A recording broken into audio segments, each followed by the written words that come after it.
Magandang araw, magandang buhay. Lalong-lalo na sa ating mga minamahal na mga senior citizens. Sa araw na ito mga lolo at lola, meron akong ibabalita sa inyo patungkol sa inyong social pension for indigent pensioners payout. May ipapaalam akong mga lugar, oras, venue, kung saan magaganap ang inyong payout. Pero pakatutukan ninyo dahil mayroon akong ibabalitang kakaiba patungkol po sa inyong payout sa social pension. Kaya naman, inaanyayahan kita na alamin ang mga impormasyon na dapat mong makuha dito nang sa gayon knowledgeable ka sa mga ibabalita ko. Attention sa lahat ng mga senior citizens. Social Pension May 8, 2025 payout schedule. Alamin natin ang buong detalye sa balitang ito. At inaanyayahan kita na tapusin ang video nito hanggang sa dulo nang sa gayon makuha mo ang punto ng video kong ito. At kung hindi ka pa nakasubscribe sa aking YouTube channel, baka naman pakiclick ng subscribe button dyan. At kung nais mo na maging updated ka sa mga videos na i-upload ko pa dito sa aking YouTube channel, i-bell notification mo na. At ngayon, ipapaalam ko na sa inyo ang mga announcements ng per barangay at per lugar na aking nasagap sa aking research. Kaya let's go. Sa May 8, 2025, ang schedule na ito sa mga barangay na ito ay kansilado po due to election ban sa Barangay Datuwasay, Barangay Sabanal, Barangay Hinalaan, Barangay Limulan, Barangay Poblasyon, Barangay Ubyal at Santa Maria at Barangay Cadiz. So pagpasensyahan nyo na po kasi alam ko marami nag-expect ng mga senior citizens na makapag-payout ng kanilang social pension.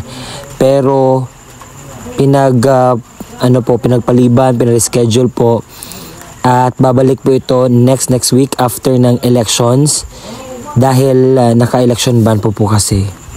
Ang pangalawang lugar na ating pag-usapan ay ang Barangay Villa Garcia sa Bugoy, Cagayan.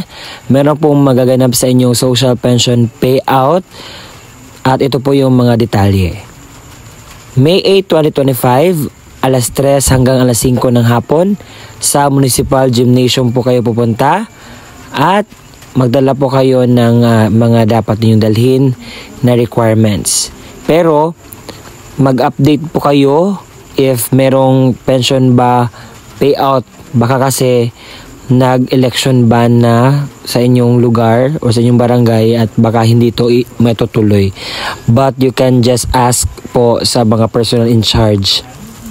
Sa mga senior citizens sa lugar ng Barangay Poblasyon 3, Carcar City, Cebu, meron pong announcement na dapat po kayong malaman patungkol sa inyo pong payout sa social pension dahil nag-post po ang inyong barangay patungkol sa update ng inyong social pension for indigent pensioners.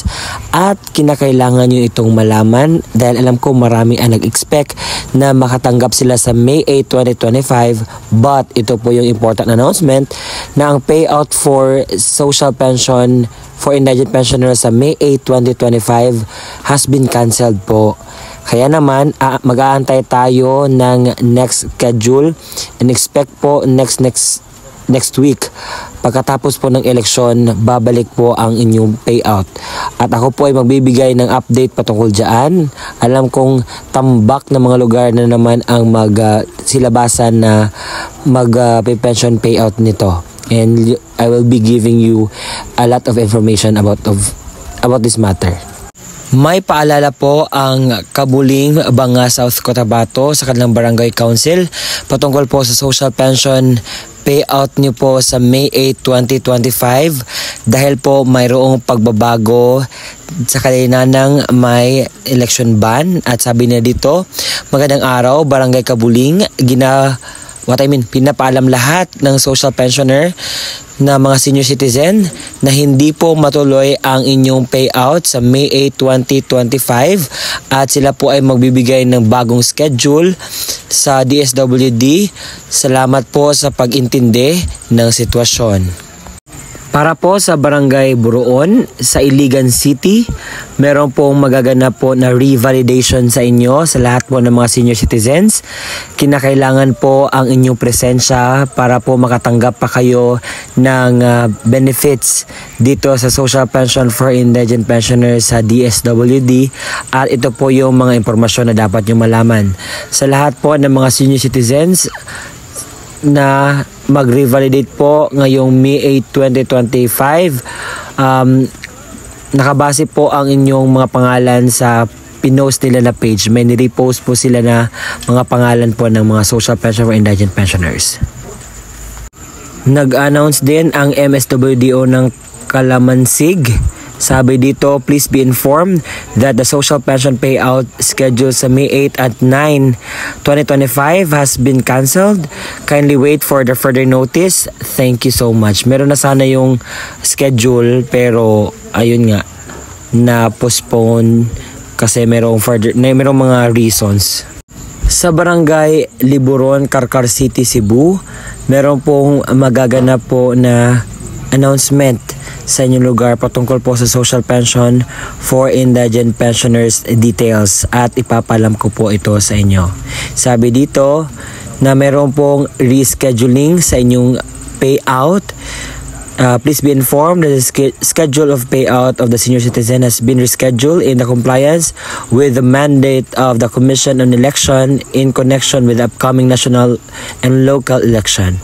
We will post updates as soon as new date confirmed. Ang kasunod na lugar na ating pag-uusapan ay ang Barangay Komunal sa lungsod ng Davao City. Mayroon pong announcement para po sa lahat ng mga senior citizens sa lugar na ito. Kinakailangan nyo po itong gawin para po sa inyong pension sa Social Pension for Indigent Pensioners. At ito po yung mga detalye na dapat nyong malaman. Sabi dito, to the names listed below, there will be social pension validation sa May 8, 2025. Pumunta lang po kayo sa Country Homes Gym, Barangay Kabantian, Davao City, alas 9 ng umaga hanggang alas 12 ng tanghali. Magdala lamang po ng photocopy ng senior ID at original ID.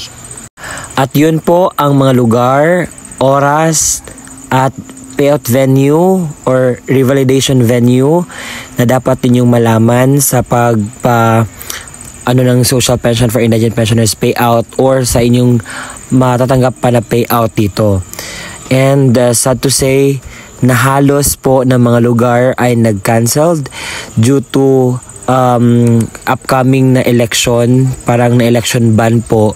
Kaya naman pagpasensya nyo na ma-reschedule at magbibigay ako ng mga updates patungkol dito kung kailan ba ang confirmed schedule sa next week. Siguro after election meron na yung magaganap na mga ang tawag dito, schedule. Kaya stay tuned, abang-abang lamang po kasi hindi ako magdalawang isip na i-vlog ang inyong mga lugar na may magaganap na Social Pension for Indigent Pensioners payout. O sa mga nag-revalidation po, please pumunta po kayo sa mga lugar na kung saan nakasaad sa sinabi ko kanina, dahil para po sa inyong kapakanan po yan. And sa mga mag-payout na hindi po matuloy, sorry po. And I know it's so hard na na-reschedule pa, pero okay lang yan. May darating pa ng mga blessings sa atin. And siguro may rason ito, no? Kasi parating na kasi yung election, and kinakailangan natin na i-respect din ang due process or anong tawag to, ang formula ng election para naman to sa smooth na election na darating. Nasanay naintindihan ninyo, nakuha nyo ang punto ng video natin ngayon na halos lahat kansilado, at antayin naman po ang aking isusunod na vlog. Okay? Hanggang sa susunod nating pagkikita, ako po ito si Ruel Mendoza Tanyo. Nagpapasalamat sa palagian ninyong pagsusuporta, panonood ng aking mga vlog. At hindi ko po magdalawang isip na gawan ng vlog kahit na itong mga cancelled kasi marami nag-i-expect na kukuha sila ng pension sa May 8, 2025 pero kanselado lahat pala. So ayun, ginawan ko talaga ng mga information para hindi po masyadong masakit, no? Baka pagpunta doon ay canceled pala. Kaya naman ginawan ko na ng vlog para mas aware sila ngayon na hindi pa sila nakapunta sa mga pension payout venue. Okay. So, see you again next time sa aking i-upload na mga contents dito sa YouTube. Bye-bye and God bless.